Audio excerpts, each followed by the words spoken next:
Tuesday, the 9th of December, 1893. 9 o'clock. It was late morning when I had gotten up to get changed. I slept in a little, but I still had time before Charlotte should be coming. But then there was my schedule versus her schedule. The time she should be coming versus the one she decided to come. I was still shirtless, barely dressed in trousers when I heard her come in and run towards me. She was saying something in a rushed tone, but I was much too startled and embarrassed to catch it. I quickly jumped behind the curtain of my room. She stopped speaking, realizing her intrusion. She halted, and I heard a very pitiful, "Oh." I'm terribly sorry, I cried out. "No, I'm the one that's sorry. I should have made sure you were decent." After a moment of awkward silence, I said, "You saw them, didn't you? Pardon? my burns, all my scars, the deformities that cover my entire body. I can pull off looking like a normal human when I have all those layers of clothes on. You'd never guess I have a hunchback, now would you? You needn't be so ashamed. I have my deformities too, you know." But Charlotte, you're beautiful. "I am a corpse, Mordecai." I was silent at first, taken aback by the comment. What do you mean? No human being can walk around with no head.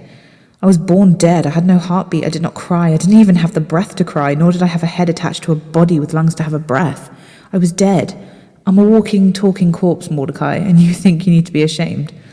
I'm living a life where I'm supposed to be dead, not living. We both had our backs pressed against the curtain. My hand felt hers near the opening, and so it seemed her hand felt mine. Her fingers slowly crept and slid against mine, and so I gripped gently to her hand, taking a hold of her soft skin. She began to speak. Does it still hurt? Does it bother you for me to touch your scars? Are they agitated by touch? Not so much anymore. They don't bother me nearly as much as they used to. Maybe I've gotten used to it, or maybe they don't really hurt anymore. I'm glad. I'd hate to not be able to hold your hand, at least without hurting you. It'd be worth it. But I'm surprised you even want to look at me with these horrid burns on my body. No, not just my scars. With how horrid my body is on its own. Charlotte suddenly let go of my hand, and I felt her body jerk in a hurry as she pulled away to pull the curtains and look at me in the face. "You're gorgeous, Mordecai," she exclaimed. I was still half naked, but too stunned to try and cover up. "Scars or no scars, you're a beautiful person. The burns, the cleft lip, the hunch, you may hate them, but they add to your charm. Despite them, you are beautiful. You are so beautiful. And even ignoring them, you have amazing features, eyes to die for, perfect hair. I know women who'd kill to have your hair. Well, maybe not as short, but your hair is so soft and perfect and a beautiful shade of black." She came forward, placing her hands on my face, stroking my cheeks with her slender fingers. I felt tears in my eyes, and she wiped those that made their way out. I'd never tire staring at this face or body. I never once felt disgusted or repulsed by you, Mordecai. Never once have I seen any of this as horrid. You're gorgeous. You don't mean that. How could you? Of course I mean it. Why ever would I lie about that? What could I possibly gain? I'm not getting free lessons out of this. I have plenty of men that flaunt over me. I mean it, Mordecai. I love you. We both became silent.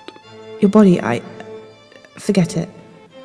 I love you. She locked herself in my arms, holding me in such a tender embrace. I love you too. I adore you.